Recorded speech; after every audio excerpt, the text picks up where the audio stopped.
helikopteret Black Hawk, cilët janë të rëndësishme për ushtrinë e Kosovës dhe se kanë të bëjnë kryesisht me strukturim në çështjen e organizimit të mbrojtje dhe po ashtu fluturakit të tjera që do t'i kemi bashkë deri në fund të realizimit të strategjisë 2018-2028, një fazë tranzicioni ku realisht do të kalonte Kosova nga një forcë sigurie në një ushtri. Ajo që duhet ta përmend edhe një herë këtu është fakti që në bazë të informacioneve që kemi neve në vizitën që do të ketë presidenti i Shtetit të Bashkuara të Amerikës në Tiranë në vitin 2027, ndoshta do të jetë ajo pavarësia e dytë e Kosovës, sepse siç neve kemi informacione, në këtë momenton edhe do të kemë mundësi që Shteti i Bashkuar të Amerikës dhe presidenti i saj do të shpallin Kosovën anëtare të NATO-s, një çështje që vërtet mezi se presim që të kalojë viti 2026 dhe për të ardhur deri tek takimi i NATO-s që është në Tiranë. Edhe një çështje që duhet të vendos në theks është çështja e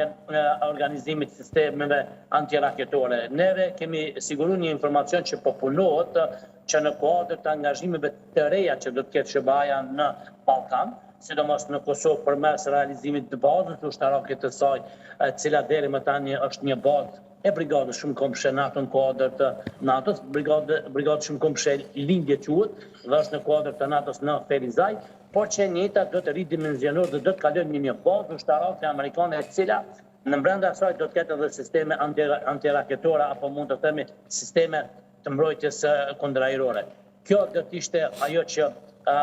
më shumë do t'i gëzohet siguria e Republikës Kosovës, ndoshta edhe vetë Ballkanit, sepse ky sistem i cili planifikohet tjetë ndoshta në kuadër të kësaj baze, e cila do të jetë bazë afatgjate, do të garantojnë të gjithë gadyshmën ballkanik sa i përket rreziqeve që vijnë. Ajo që duhet përmendë një pak tjetër në ardhje që lidhet me industrinë ushtarake dhe ekonominë, sigurinë ekonomike, është edhe fakti që tani më SBA-ja ka hapur portat për investitorë në çështjen e prodhimit të armatimeve të ndryshme në Kosovë. Kemi lëvizje konkrete në 2 komuna, siç është Feja dhe Gjilani, dhe ka dhe iniciativa të tjera të cilat kanë marrë bekimin e Shtetit Bashkuar të Amerikës dhe lidhen kryesisht në industrinë ushtarake dhe në fushën ajrore, e cila është njëra ndër kërkesat më të mëdha në botë sa i përket çështjeve që lidhen me sigurinë ajrore. E keni parë që tani më Turqia u bë publike se çfarë mund të themi shkëmbime tregtare ka pas me vende të tjera fal angazhimit saj në industrinë ajrore përkatësisht tek dronët, dhe si duket edhe Kosova do të ketë faktin që me bekimin e Shtetit Bashkuar të Amerikës do të ketë një industri të jashtëzakonshme në lidhje me çështjet që lidhen me industrinë ushtarake.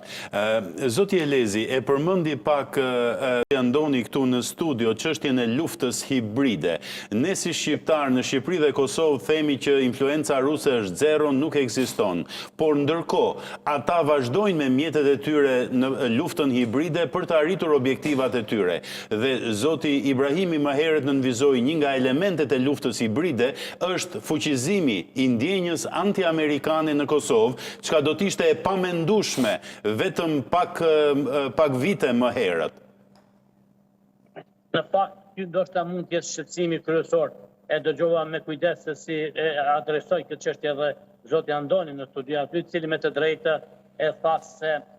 ky mbetet njëri ndër shqetësimet më të mëdha